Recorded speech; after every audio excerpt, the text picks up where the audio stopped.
Ketika Rasulullah wafat, itu separuh sahabat hampir mayoritas, ya Rasulullah kita semua ingin kita dulu yang meninggal karena engkau begitu penting. Maka jangan meninggal dulu, kita yang meninggal. Kak. Kalau kita yang meninggal tuh gak apa-apa, tapi kalau engkau penting, jangan meninggal. Tapi ada saja sahabat, lah tidak seperti itu. Saya suka Rasulullah meninggal dulu. Alasannya masuk akal. Biar Allah menyaksikan saya kama usoddikuhu hayyan usoddikuhu maitan. Allah biar menyaksikan saya iman kepada Nabi ketika masih hidup. Dan saya buktikan setelah mati pun, setelah meninggal pun, setelah wafat pun, iman.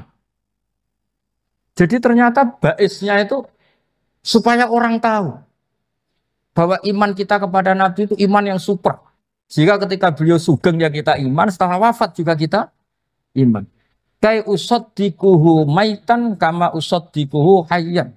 Supaya saya mentasdikkan beliau setelah meninggal sebagaimana kita mentasdikkan beliau saat masih hidup.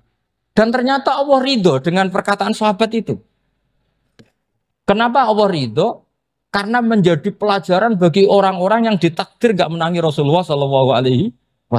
Tetap mereka ini. Jangan kayak setan. Setan itu kurang ajar betul oleh iblis itu. Masyhur itu. Iblis itu nangis-nangis neng Nabi Musa. Iblis itu takutnya sama Allah itu luar biasa. Sampean kalah. Iblis itu setiap ketemu malaikat karena dia ngerti alam gaib, mesti apa itu?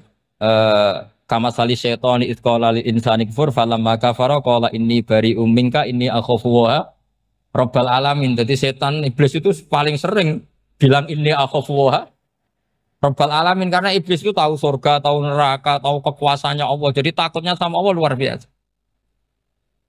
Makanya setiap dia mengajarkan kekafiran, setelah orang itu kafir gimana? Inni bari'um minka inni akhafu wa rabbal alamin. Saking takutnya sama Allah, suatu saat iblis ini datangi Nabi Musa. Karena tahu Nabi Musa itu kalimullah. Orang yang bisa komunikasi langsung dengan Allah. Ya Musa ya kalim Allah, saya ini makhluk. Saya takutnya sama Allah luar biasa.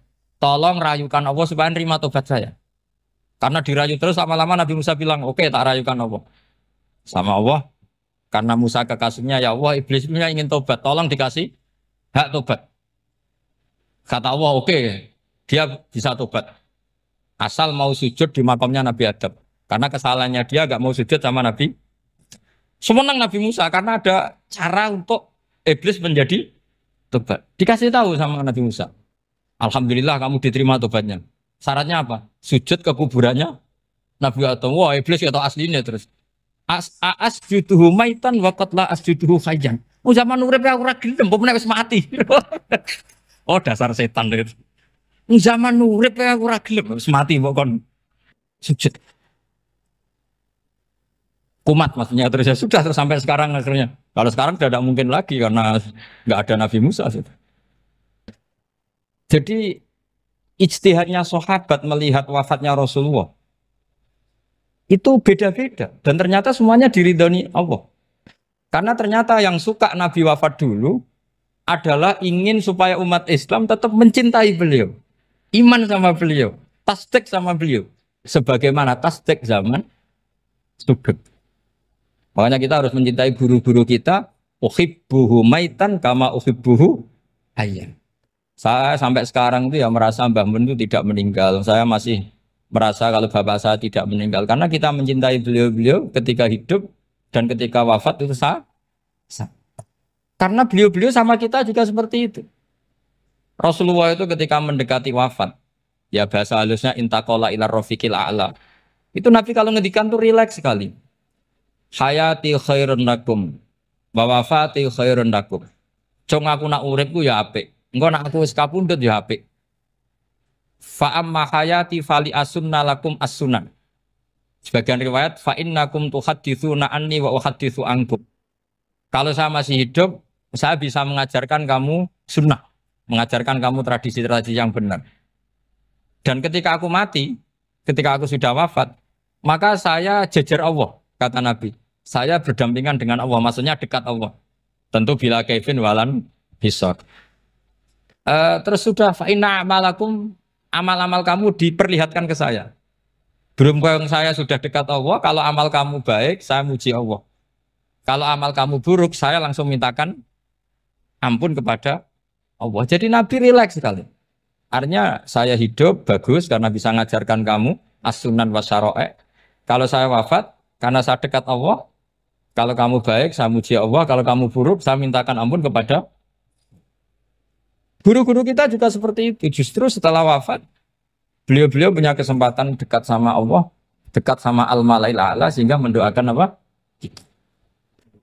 Nah, terus kata Sayyid Muhammad, wala taqulu lima yuqtalu fi sabilillahi amwat. Kamu jangan pernah berkeyakinan atau berpendapat atau berkomentar kalau orang-orang yang mati fi sabilillah adalah berstatus apa? Mati, amwat. Kalah. Terus kata Sayyid Muhammad, hadza li amati syuhada. Ketentuan ini bagi umumnya syuhada. Artinya gini, umumnya syuhada saja tidak berstatus amwat.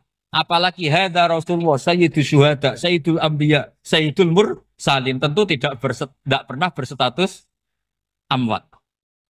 Ya saya ulang lagi ya, jadi zaman cara berpikir, amatus syuhada, syuhada yang umum saja berstatus hidup. Tidak boleh distatuskan amwat. Apalagi Rasulullah itu sayyidus syuhada, sayyidul anbiya. Maka status beliau pasti hayyun la yamut. Pasti beliau itu hidup tidak. Dan karena beliau itu asfaq, sangat sayang kepada kita, sebagaimana zaman beliau hidup itu sayang kepada kita, sampai nangis-nangis minta hak syafaat, maka setelah meninggalkan pun beliau pasti sayang kita dan pasti berusaha supaya kita diampuni oleh Allah Subhanahu wa ta'ala. Sehingga ada sahabat yang tadi berpendapat kalau saya nggak masalah Nabi wafat dulu. Supaya Allah menyaksikan saya usaddiquhu maitan kama usaddiquhu hayyan. Jadi ini cerita ya, cerita sudut-sudut pandang. Fikih itu penting sekali. Kata Sayyid Ali yang Shahibu Simtud Durar itu, wabihi qiwamus syariah. Yang bisa mengawal syariat itu hanya fikih. Fikih itu ya kalau yang paling gampang untuk kita misalnya punya Fathul Qorib, Fathul Mu'in, Fathul Wahab. Tapi yang faham betul, mesti faham itu ngelotok, setengah hafal. Jangan bawa kitabnya tok, sementing sekian semester terus selesai. Itu sama-sama dosa, itu dosanya ya dosa, mahasiswanya juga dosa. Karena sudah terlanjur sarjana agama, ternyata nggak bisa, itu kan mendingan ndak sarjana agama. Itu saya tak cerita sama Kiai Roba, itu ada fatwa Kiai, Kiai juga wali. Suatu saat ada penyanyi dangdut top terkenal di Indonesia itu. Itu nyanyi dangdut. Ya penyanyi ya dai. Entah itu hakikat entah majas tidak tahu. Itu Kiai itu fatwanya lucu. Kalau kamu datangi dia pas main dangdut masih saya beri izin. Tapi kalau datangi dia pas pengajian itu tak larang kan. Kan santrinya jadi eskal. Ini pas pengajian dilarang, pas dangdutan kok malah dapat izin. Tapi bukan berarti halal ya, dapat izin. Dapat izin kan potensinya bisa karena dilarang lah ya tetap belerot.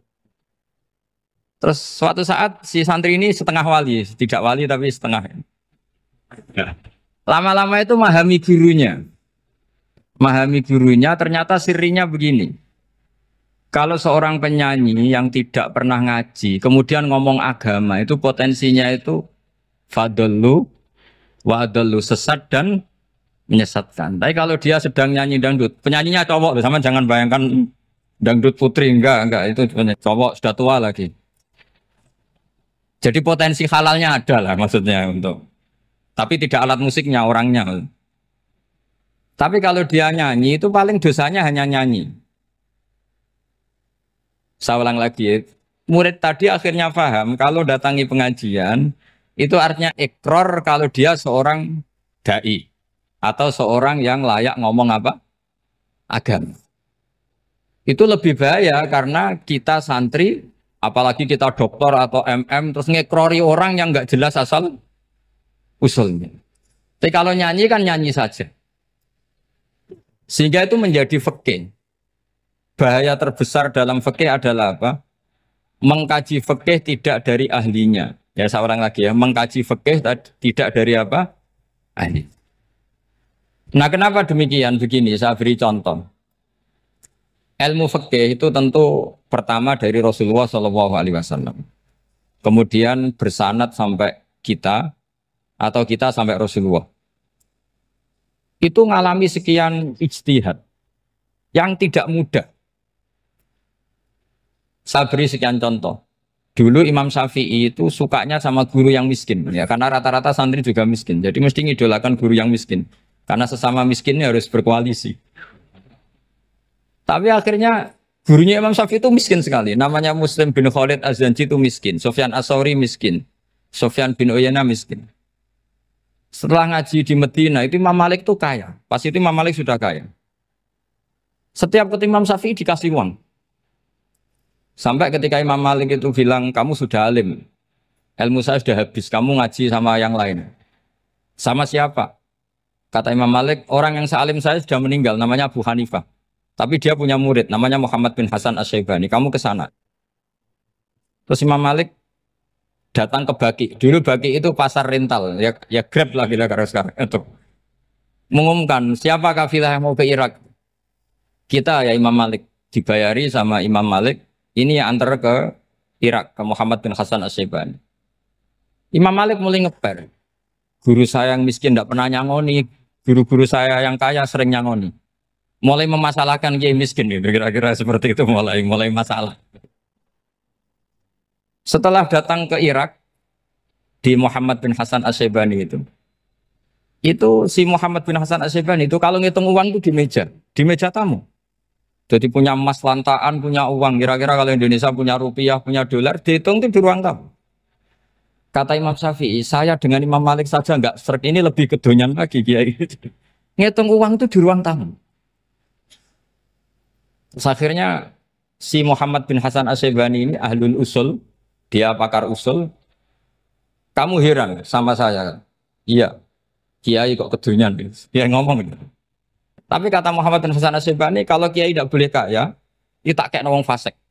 Dan gue demenan, gue mabuk. Oh jangan, nanti dipakai maksiat. Tengjenengan mawon kersane digetoat. Berarti kiai oleh sugih, pun angsal-angsal. Semenjak itu jadi satu fikih bagi Imam Syafi'i. Ternyata kalau mengharamkan kiai sugih, berarti membolehkan yang fasik sugih. Kalau yang fasik sugih bisa dipakai i'anah alal maksiat. Semenjak itu mindset pikiran Imam Syafi'i rubah. Saking rubahnya sampai beliau berpendapat orang bisa beli Alphard, kok beli carry itu haram. Bisa jadi bupati kayak Pak Roba, kok jadi RT haram. Soalnya gitu. Bisa keren kayak Gus Bak, kok jadi orang pendengar haram. Pokoknya haram terus. Karena dalil beliau al-Islam ya'lu wala yu'la alaih. Coba sampean ridho misalnya jadi orang Gresik dipimpin orang yang nggak sholat, ridho ndak? Ndak. Atau sholat tapi nggak bisa ngaji, ridho ndak? Ketika yang bisa ngaji berpotensi jadi buba, terus keterusan. Karena Imam Syafi'i keterusan, ya umatnya keterusan. Akhirnya orang-orang Syafi'i itu politikus rata-rata. Ya, makanya sama jangan kaget sama Baruba. Kakak saya wakil bupati di. Putranya Mbah Mun ada yang wakil apa? Gubernur. Dulu Gus Wahid ya menteri agama. Itu asal usul dari perubahan fikih, mindset, cara berpikir Imam Syafi'i. Jadi dulu itu fikih ditemukan itu jelimet, ada perdebatan. Itu tidak hanya pada level ulama, pada level Nabi pun ada perdebatan. Jadi jangan kira Nabi itu tidak debat, ya debat. Nabi itu asal seangkatan itu mesti debat, termasuk debat dengan malaikat. Jadi kalau perlu ya debat sama apa? Karena malaikat itu kan lugu itu gak iso mikir. Karena kalau malaikat iso mikir bisa jadi rektor. Nanti kasihan Pak Salam ini. Malaikat gak boleh jadi rektor. Malaikat Israel itu gak tahu etika. Jadi beliau ketika mau mencabut nyawanya Ibrahim datang, ya Ibrahim saya ini disuruh nyabut nyawa kamu. Kata Ibrahim, wah kamu itu pasti salah. Kamu tahu saya siapa? Saya ini Khalilur Rahman, kekasih Allah. Masa kekasih membunuh yang dikasih? Ini enggak benar, logika itu enggak benar. Pasti kamu salah. Karena Israel itu tidak bisa debat. Ketika ditanya, hal ra'aita khalilan yumitu khalilah? Masa kekasih membunuh yang dikasih? Saya ini Khalilur Rahman. Masa Allah mencintai saya kemudian membunuh saya, itu logika enggak benar. Tidak keliru, kamu itu keliru. Israel akhirnya terbang lagi. Ya Allah, katanya logika saya ini salah. Karena masa kekasih membunuh yang dikasih. Karena Israel nggak pernah sekolah, nggak pernah sekolah. Nggak bisa dia jawab. Akhirnya diajarin Allah. Dah kamu bilang gini ke Ibrahim. Hal ra'aita khalilan yakrahu ayyalqa khalila. Masa kekasih tidak siap ketemu yang dikasih. Dibalik logikanya. Akhirnya datang lagi ke Israel. Kata Allah begini. Masa jenengan kekasihnya tidak siap ketemu yang kau kasih. Oh ya ya oke mati gak apa-apa. Jadi ilmu itu ngalamin perdebatan. Jadi saya datang murni karena Kiai Mas Bukin, bukan karena MC. Itu dosa besar kalau saya datang karena MC. Karena saya punya kewajiban yang lebih besar. Jadi yang bisa mengalahkan adalah agama mintu yang super besar. Kira-kira. Karena jelas ada riwayat inna min abaril birri silatar rojuli ahla wuddi abi. Ya inna min abaril birri silatar rojul ahla wuddi abi. Di antara kebaikan yang sangat baik adalah seseorang menyambung teman bapaknya. Padahal sampean kan nggak mungkin teman bapak saya. Teman saya aja nggak mungkin, nggak level apalagi bapak saya kan. Jadi malah mohal itu. Saya berkali-kali cerita di mana-mana cerita. Fikih itu harus dievaluasi. Karena ini masalah furu'iyah. Saya berkali-kali cerita di mana-mana cerita. Hukum berteman orang fasik gimana? Pasti orang jawab haram karena takut ketularan orang fasik. Tapi kalau dibalik, hukumnya bina orang fasik gimana? Ya baik, umatnya Nabi. Bisa bina kalau berteman. Kamu bisa bina orang fasik tanpa berteman? Gak bisa. Jadi kalau dibalik, hukum berteman orang fasik gimana? Haram. Hukumnya bina orang fasik? Baik. Bisa bina kalau berteman. Berarti berteman orang fasik? Ya terus nanti pada level lapangan sih gampang. Kalau yang soleh membina yang fasik dan yang fasik ketularan yang soleh, maka ternyata kalau yang soleh ketularan fasik ya berarti ternyata buruk. Tapi kan hukum masa nunggu kenyataan kan jadi nggak hukum. Di mana-mana hukum itu kan ada asumsi karena ini masalah ijtihad. Nah itu yang dilakukan para ulama kita. Jadi sampean harus mengkaji fikih secara detail karena tidak hanya kita yang khilaf. Nabi-nabi juga khilaf dalam menentukan dakwah ilallah. Wali-wali kita kayak Abdul Hasan Asyadili sama Sayyid Abdul Al-Haddad itu juga. Imam Ghazali ya khilaf. Imam Suyuti itu kalau ketemu Al-Qastolani itu saling tidak nanya, saking nggak cocoknya. Masyhur itu. Jadi ulama ora cocok. Bedanya nak saiki perkara partai. Kalau orang dulu enggak. Karena pakai asumsi. Pakai asumsi karena memang susah. Nggak misalnya memang tak bedai, tak beri yang di nggak misalnya ada orang rukuk kemudian kentut. Itu sholatnya batal apa enggak? Enggak, jawab saja.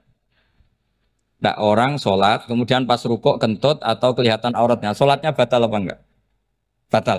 Itu keliru nih sampean, itu salah dosennya mesti itu. Pertanyaannya gini, yang dikatakan sholat itu kan akwalun wa af'alun muftatahatun bitakbir muftatamatun bitaslim. Lalu ketika sampai ruku apa sudah namanya sholat sehingga kamu katakan batal? Namanya sholat aja belum kok sudah kamu katakan batal gitu.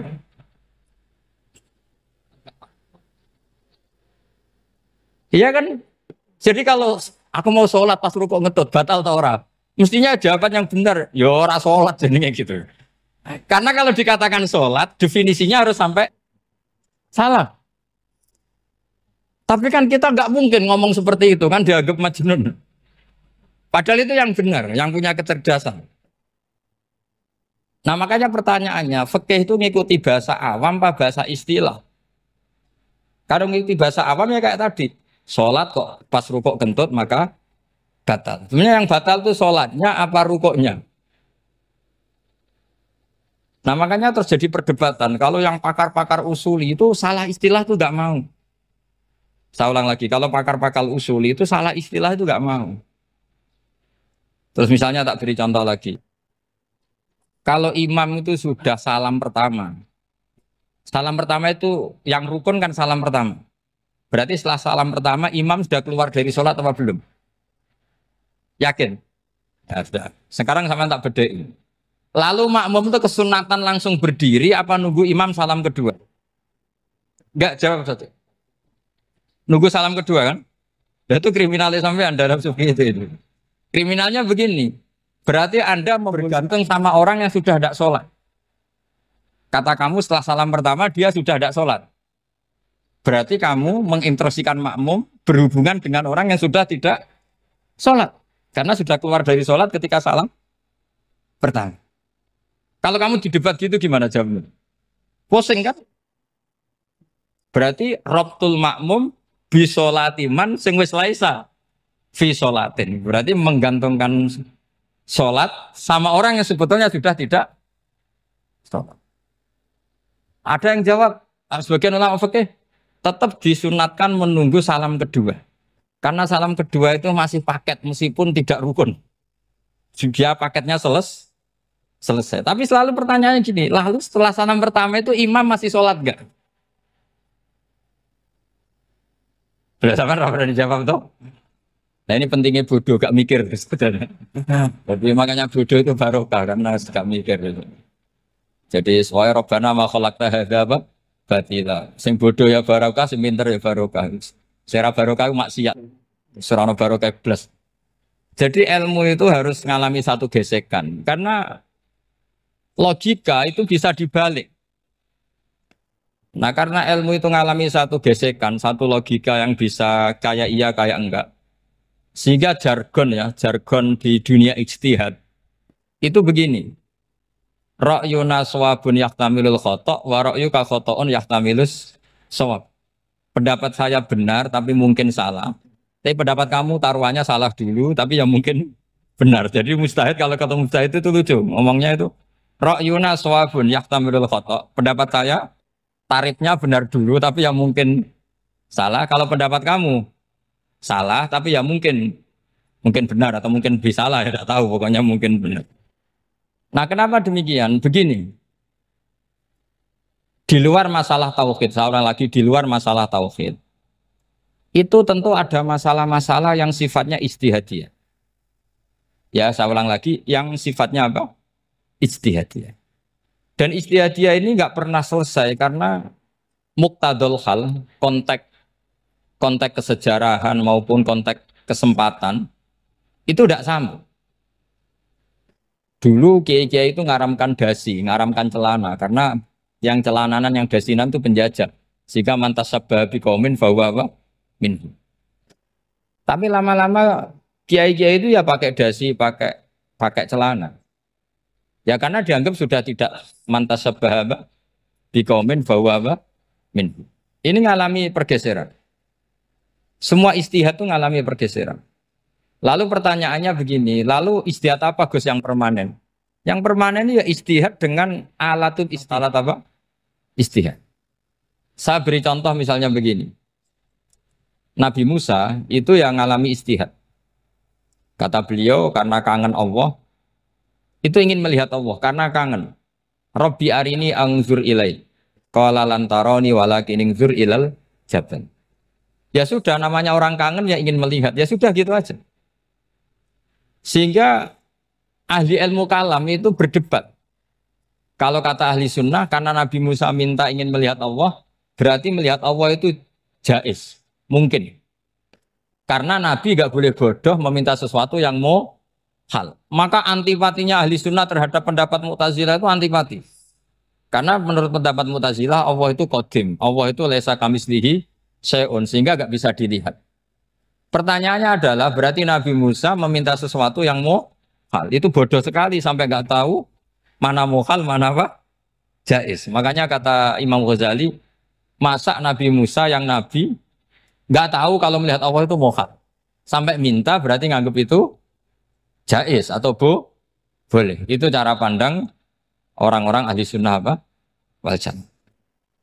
Tapi tetap saja sebagian ulama itu ya balelo. Yang kayak Mu'tazilah itu ya balik loh. Cara berpikir pokoknya itu karena kangen, bukan karena mungkin atau tidak mungkin. Jadi nggak mungkinnya tetap tidak mungkin. Terus mereka dalil la tudrikul absar wa huwa yudrikul absar. Nah sudut pandang ini akan terus. Ada seorang wali ditanya, kalau kamu di surga ingin melihat Allah apa enggak? Jawabnya enggak. Kenapa ya? Kasihan Allah. Terus kenapa ya? Unazzihu dzalikal jamala an nadhuri misli. Saya tidak ridho Allah yang hebat, yang keren, kemudian sing delok di rumah aku wong resik. Koyok gak ngergani pangeran. Sebenarnya sing delok Allah ben golongane Nabi Muhammad, Nabi Ibrahim, kowe ora usah ngilangi keren. Maksudnya itu. Jadi ada ulama itu jadi wali kalau sholat itu karena di soft belakang. Tapi jangan ditiru. Itu kan nggak lazim ya. Lazimnya kan afdhalus sufuf as-saful awal. Ketika ditanya, kenapa kamu kalau sholat di belakang? Cek GR koyok wani suwan pangeran gak ngarep. Aku sungkan dadi kok guli. Kalau zaman kan karena males bukan karena sungkan. Jadi itu artinya rasa ya. Makanya nggak bisa, nggak ada istihad itu tidak mungkin karena perasaannya orang itu beda-beda. Itu Sayyid Abdul Al-Haddad itu kalau ngendikan masyhur. Man da'a li dzalimin fil baqa faqad ahabba yu'sawwa fi ardi. Orang yang mendoakan orang fasik masih hidup, gak mati-mati, itu berarti suka kalau Allah dimaksiati di buminya. Wong fasik kelakuannya rak maksiat, nak mbok dongakno mari. Itu berarti kamu ingin Allah didurakani terus menerus karena si fasik masih hidup. Tapi kalau Abu Hasan As-Sadili cara ngendikan gini, kalimatnya persis.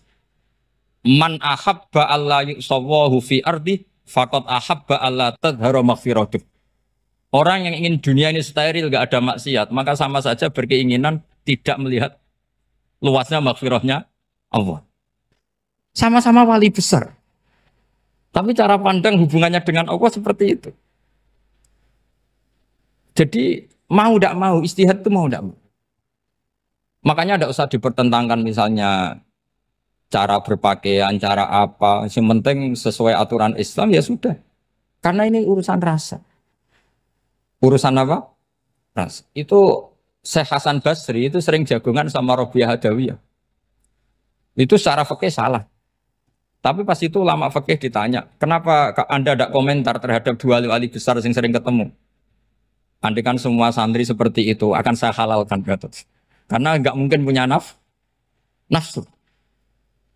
Sehingga fikih dulu memang masih asli. Kamu lihat di takrib misalnya, lelaki melihat perempuan itu nggak boleh kecuali sekian alasan. Termasuk boleh itu litaklim karena mengajar atau lil muamalah. Ini yang mulai masalah. Ada warung kopi, penjaganya cantik, santri-santri ngopi. Ini lil muamalah kan kasus ini. Mau disalahkan tuh ada takbirnya. Mau dibenarkan ini jelas fasik kan, jelas fasik. Jelas fasik. Maksudnya sudah fasik sebelum itu ditambah itu, jadi fasiknya permanen.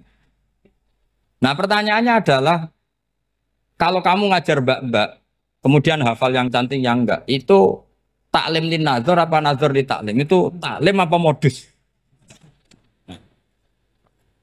Makanya kalau ngopi cari bakul yang cantik, itu muamalah untuk nazar apa nazar untuk muamalah? Loh kalau saya ngopi dengan kiroba pasti halal. Karena begini, berjalan saja, bareng capek, nggak tahu itu warungnya siapa, terus berhenti ngopi. Kebetulan bakulnya cantik. Nah itu mungkin halal, karena kan saya nggak milih-milih. Ingin ngopi kebetulan bakulnya cantik. Kalau kamu kan nggak apal daftarnya. Wah itu mesti haram itu, mesti haram itu. Karena berarti kan kamu menjadikan ngopi ini modus. Gue jaganin tak kok pangeran, do kok nazar, muamalah Gusti muamalah. Itu mesti modus. Maka fikih itu harus dikawal oleh tasawuf. Kalau ndak, semua hukum fikih bisa diakalin. Makanya Imam Bukhari punya satu bab namanya Kitabul Khiyab. Bab mengkhilaf fikih. Beliau itu antinya sama Abu Hanifah itu luar biasa. Nggak ada ulama dibenci Imam Bukhari kayak Abu Hanifah. Masyhur itu. Untungnya beliau nggak menangnya Abu Hanifah. Kalau menangi geger terus. Bisa bahsul masail terus. Itu Abu Hanifah itu ulama yang suka khilah. Khilah itu ngerekayasa hukum. Misalnya begini. Saya ini puasa agak lemes. Ujian agak lemes. Apalagi kiai serapati di duit santri beling-beling lemes ini. Apa mangan itu kan, poso-poso kok mangan kan gak keren. Supaya saya bisa makan dan halal, saya bisa ngajak kiai robai ya jalan-jalan. Jalan-jalan nyari yang jarak 2 marhalah, Ya sudah, terus bisa makan. Kalau ditanya Allah kok makan musafir. Jadi bolehkah insya safar menciptakan pergi demi untuk supaya boleh iftar? Boleh enggak cara jenengan? Enggak boleh, alasannya apa? Kan pergi. Perginya juga enggak maksiat. Itu khilaf. Tapi Sayyid Muhammad, Abu Ya Sayyid Muhammad, Muhammad bin Alawi, Sayyid Muhammad, itu membela Abu Hanifah. Artinya membela jangan semua khilaf itu diharamkan. Karena itu cara, saya ulang lagi, karena itu cara untuk mengawal bahwa hukum Allah itu luas. Karena kalau nggak ada khilaf itu ya kita kesulitan. Kita kesulitan. Misalnya begini, ini penjelasannya, makanya kita harus sering mendengar. Saya itu dulu masih sangat fikih itu protes, kenapa ada puluhan polisi wanita? Itu kan pekerjaan cowok ya, pekerjaan pria. Tapi setelah mendapat penjelasan dari polisi, itu alasannya masuk akal, Gus. Kadang-kadang orang nakal itu menyembunyikan narkoba, itu di alat wanitanya. Itu kalau semua lelaki, polisi kayak jenengan, itu kan masalah itu. Sehingga memang harus ada polisi wanita karena sebagian pengedar narkoba itu perempuan dan menyembunyikannya di tempat itu. Kalau semua polisi cowok kan nggak kebayang. Sehingga kita akhirnya mendengar membolehkan polisi itu wanita. Ada wilayah yang harus wanita. Begitu juga ada pertanyaan, kenapa sih dokter kandungan itu cowok? Saya punya banyak santri yang muhibin saya itu dokter kandungan. Tak tanya, kamu itu kok cowok kok jadi dokter kandungan, kan pekerjaannya seperti itu. Dia jawabnya lucu. Dari 10 yang tes jadi dokter kandungan, itu yang cewek itu lulus 2. Yang cowok lulus semua. Karena ketika cewek dites melihat ketuban pecah darah itu langsung pingsan. Sehingga yang secara psikologi dablek itu kan memang lelaki. Jadi serawongnya sewakit santes. Kadang nggak lahir-lahir dinteni nang jopo rokokan santai. Itu kalau cewek yang jadi dokter kandungan itu nunggu jam 11, jam 4 sudah pingsan. Nah ini cerita, bukan berarti saya menghalalkan, enggak. Kita harus mendengar, saya ulang lagi, kita harus apa? Dan itu setelah mendengar, itu nanti jadi disiplin ilmu, yaitu namanya fikih. Karena ilmu fikih itu sebetulnya gampang. Sampean kalau ngaji i'anah, itu kelihatan fikih itu gampang, karena ada logika yang terbangun. Misalnya begini, orang kalau tawaf itu disuruh agak jauh dari Ka'bah. Jangan sampai nginjak sadarwan. Karena sadarwan itu pondasi itu ikut Ka'bah. Kenapa begitu? Ya jenenge ra muteri Ka'bah, ide-ide Ka'bah. Jadi sebenarnya sederhana logikanya. Sing jenenge muter itu di luar itu kita muter. Nah kalau nginjak pondasinya namanya gak muteri Ka'bah tapi ide-ide Ka'bah. Ya jadi sederhana sebetulnya ya masuk akal. Jadi fikih itu tidak ada yang iskal, sebetulnya masuk akal.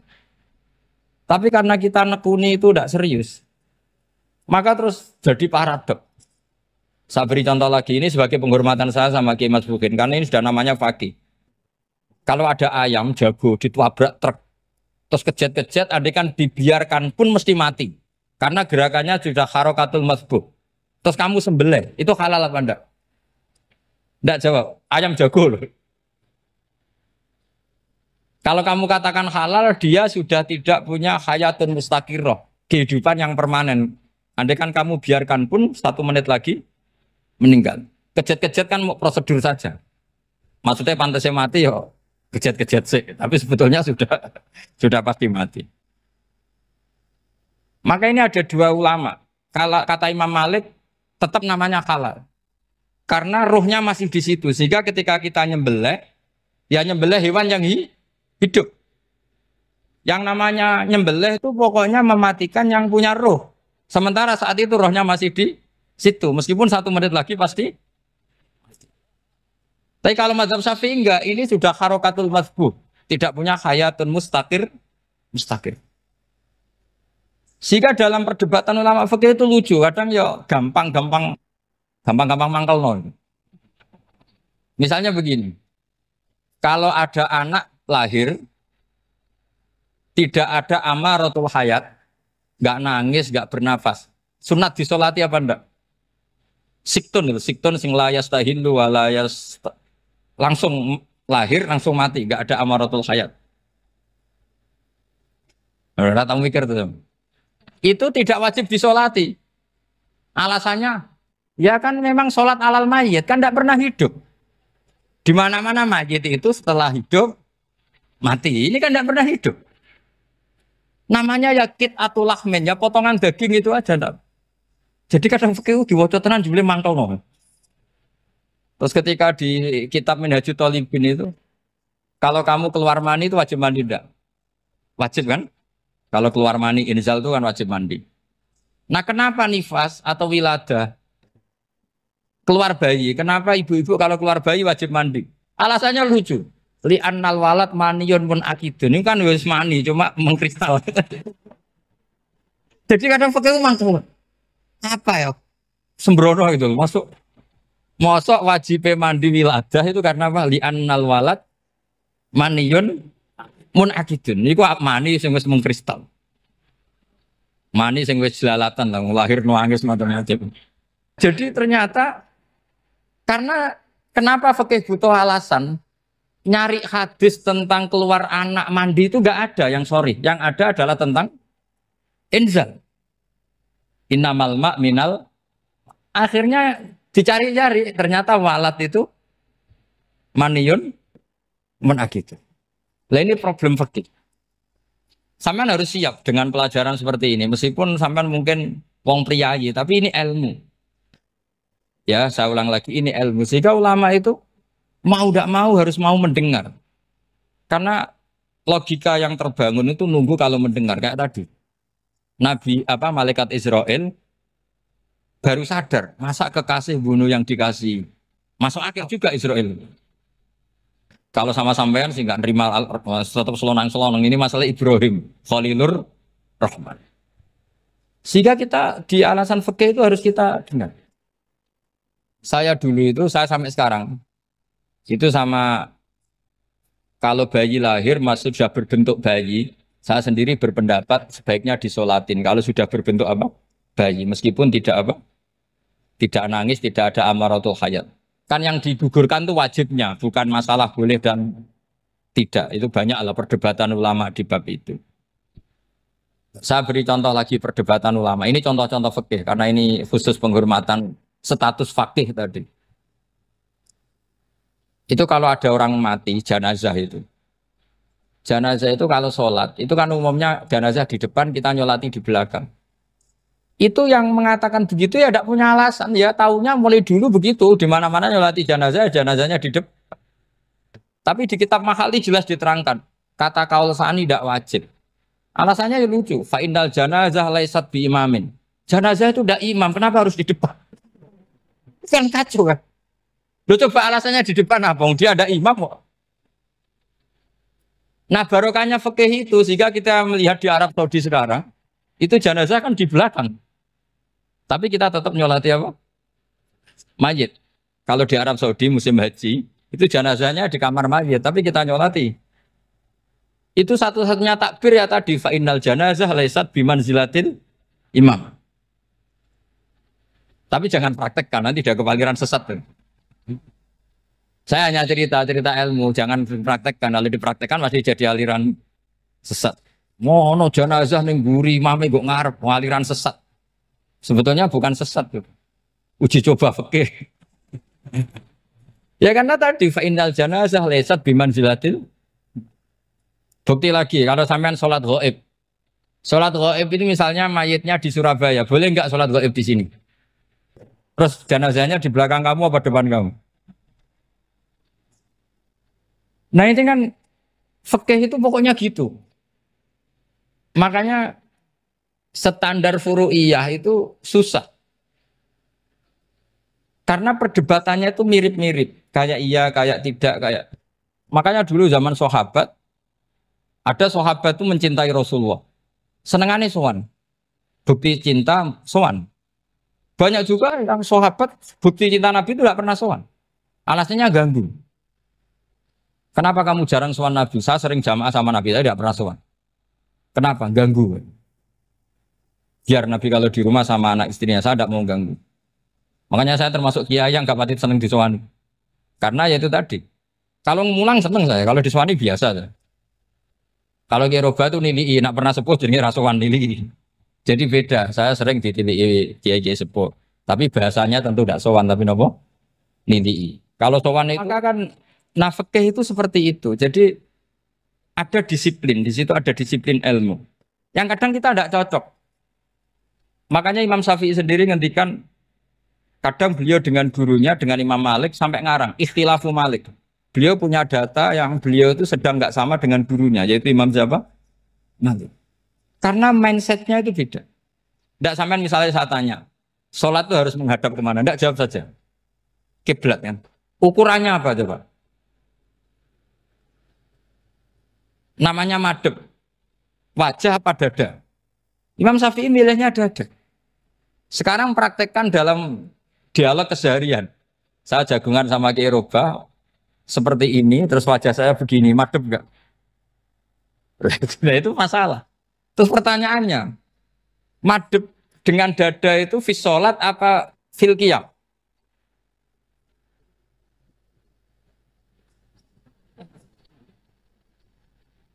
Loh enggak, kalau fis sholat pas sujud dada kamu madep mana coba? Kamu enggak pernah mikir kan? Ya madep pakai dada itu kan kalau berdiri, kalau rukuk sama sujud.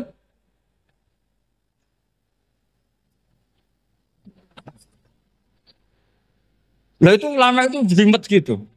Makanya jarang yang menekuni profesi ulama itu. Karena menekuni proposal banyak, karena memang susah. Jadi ulama itu orang yang cara berpikir sudah aneh. Sehingga mereka detail. Maksudnya menghadap itu apa? Ukurannya kalau berdiri ya dada. Tapi nggak bisa kamu katakan atawajjuh bisodri aturan dalam sholat. Fikuli sholat. Pertanyaannya lah kalau rukuk sama sujud. Dadanya menghadap kemana coba? Maka itu ilmu yang sudah jelimet. Nah ulama usul fikih, ulama yang nggak mau salah per detail hukum. Sehingga menurut Imam Rafi'i, misalnya kalau beliau ditanya, sujud itu gimana ya, asal wat ujabha, ya sujud. Tapi kalau menurut Imam Nawawi harus melibatkan 7 apa? Anggota, yaitu al-jabha, wal yaden, warubaten, wal kodamen.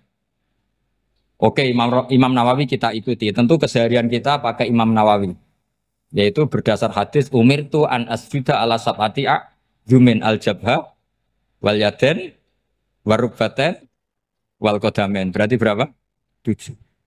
Tapi pernah saya cek di kitab karangannya Imam Syafi'i ketika beliau ngendikan saya suka kalau orang sujud itu melibatkan 7 anggota berdasar hadis ini. Tapi kata beliau wayah tami itu dan bisa saja sujud yang watul jabhah itu sudah cukup. Terus kata Imam Syafi'i, limada karena Nabi ketika sujud itu hanya ngendikan begini, sajadalaka wajhi wa sam'i wa basori. Gak ada di hadis wayadi, warubati, wakodami. Ya sudah akhirnya. Nah, itu sudut pandang. Terus gugatan kedua begini. Ada orang Muslim yang sujud sama berhala. Untuk menjadi murtad itu harus 7 anggota apa cukup atul jabah halal ardi. Untuk sah menjadi murtad itu. Untuk sah menjadi murtad cukup atul jabah halal ardi harus 7 anggota. Untuk keabsahan murtadnya itu. Tidak jawab. Makanya ini tugas dosen-dosen ini meminterkan ini. Karena namanya sudah faqih. Faqih itu ahli faqih yang detail namanya faqih. Kalau ini mutafaqih. Jadi bukan tafakuha tapi tafakuha. Kayak tamarodon. Gitu. Jadi wazannya nanti itu wal idhari ma laysa fil waqi'. Jadi ini bukan gojlok, ini memang marah saya ini. Jadi kalau sudah pakai gelar fakih, harus fakih betul. Nah, mohon kalau mengkaji fikih itu harus detail. Minimal takrib itu setengah hafal. Supaya konstruksi ilmu itu utuh. Saya sama lagi konstruksi ilmu itu. Karena ilmu itu mesti ada yang apa ya? Ya rodok setengah salah itu, tapi disalahno ora kena. Ndak sampean tak bedheki, nak pancen bener langsung tak angkat jadi rektor. Nak bener tuh. Coba rukun sholat pertama itu apa coba? Rukun sholat pertama. Niat. Niat sama berdiri dulu mana? Ayo niat dulu baru berdiri apa berdiri dulu baru niat? Berarti niat sama berdiri dulu mana? Rubah kan? Artinya kita mau bilang tartib urutannya niat berdiri takbir nggak bisa. Yang dikatakan niat itu apa? Qasdus syai' muktaronan bifi'lihi. Berarti niat sama takbir harus bareng apa urutan? Bareng. Terus dengan qiyamnya urutan apa bareng? Bareng apa urutan? Loh enggak, kalau urutan berarti takbir dulu duduk baru berdiri. Nah maka seperti ini itu mau tidak mau kita salah. Dikatakan tartib ya salah. Dikatakan serentak ya salah. Cuma karena kita bodoh gak tahu mikir itu. Alhamdulillah kan di situ itu. Lu coba niat sholat loh. Niat takbir qiyam dulu man. Niat takbir qiyam dulu mana coba? Dulu qiyam. Enggak ada kitab yang mengatakan arkanus sholat awaluha. Oh, dianggap kitab kriminal maksudnya. Makanya ngendikan ulama-ulama di Sarah-Sarah, mau tidak mau sebagian istilah itu tasamu, tasamu itu wis tiga gampang ngono kok repot. Karena kita tidak bisa detailnya. Coba misalnya puasa. Puasa Ramadan itu wajib apa? Tabi itu niat, nginep no niat. Sing darane nginep itu umure lama apa enggak? Lama kan? Sekarang sebelum 2 menit kamu baru niat, sah apa enggak? Sah. Itu sempat nginep apa enggak 2 menit itu? Enggak sempat kan? Jadi ilmu itu makanya kata ulama-ulama pokoknya ilmu itu ono mesti ono unsur tasamu. Tasamu itu ya tiga gampang. Apa? Tiga gampang. Misalnya Imam Syafi'i berpendapat mashu ba'dir roksi. Itu kata beliau walau sya'rotan fi hadir roksi. Meskipun satu rambut asal masih di wilayah kepala. Tapi kalau rambut itu dikeliwir, dibasuh di sini enggak sah. Karena sudah keluar dari batas apa? Kepala. Imam Syafi'i cara berpikir kan yes ngene iki jenenge basuh sirah. Tapi cara Abu Hanifah enggak. Ya enggak, yang namanya megang kepala itu ya minimal 1/4. Masa gitu dikatakan megah. Lalu ulama usul fikih itu berdebat. Sesuatu itu sesuai masodaknya. Masodak itu yasduku alaihi kada. Yaitu ini tadi saya cerita ke Ibu Khin tentang ngaji Jamul Jawame. Ini ilmu yang di Jamul Jawame. Sesuatu itu ukurannya mayasduku alaihi kada apa dengan takrif definisi. Misalnya gini. Sholat itu batal dengan makan. Kalau kamu sholat makan batal nggak? Nggak, jawab saja. Batal. Itu satu upo apa satu piring? Nggak, jawab saja. Satu upo sudah batal. Sekarang bab makan di ngormat tamu. Cong tamuku keimangan. Iku sak upo apa sak piring? Nah ini kan tidak fair. Di bab tamu makan satu piring, tapi di bab sholat satu upo. Maka pertanyaannya, lalu penamaan sesuatu itu berdasar masodak, mayasduku alaihi ismu kadza, atau berdasar uruf?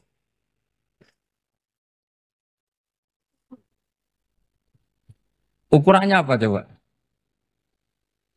Maka terus jadi perdebatan. Nah ini di sini ini pentingnya ulama karena ya sekarang saya bedai sekarang.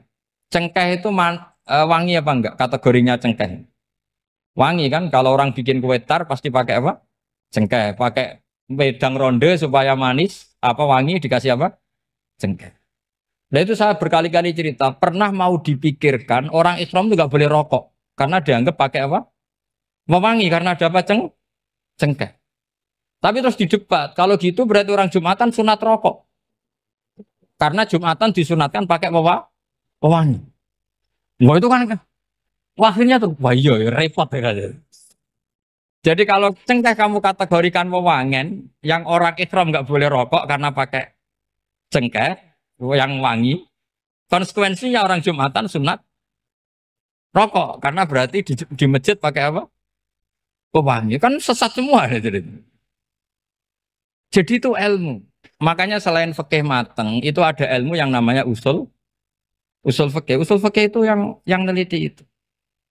Mayas duku alaihi kada. Jadi yus ngono iku darani ngono. Saurang lagi. Ngono iku wis darani ngono. Ora perlu roh detail. Ya, saya ulang lagi. Wis ora perlu roh detail. Makanya Abu Hanifah itu misalnya basuh wajah. Wis angger kecelok ngene iki basuh wajah. Nek Imam Syafi'i kan detail. Mimba ini mana bitis sya'ri sampai ila somahe uzunehi ila zakon. Terus mana bitis sya'ri Imam Syafi'i nambah apa? Ghaliban. Kenapa ditambah ghaliban? Karena kalau orang budak mana bitis sya'rinya di sini. Jadi itu fikih. Jadi fikih itu jelimet. Padahal kita ini nggak pernah berpikir secerdas Imam Syafi'i, tapi akhirnya ya mikir juga. Agak ditambah ghaliban, mana bitis sya'rinya orang budak kan? Sini. Terus sekarang perdebatannya, orang budak basuh Mastur Roksi di sini sah enggak? Karena tadi itu wajah apa kepala gitu. Kan jadi bingung gitu. Ya makanya ini mukadimah saya supaya sampean apa lebih disiplin belajar apa?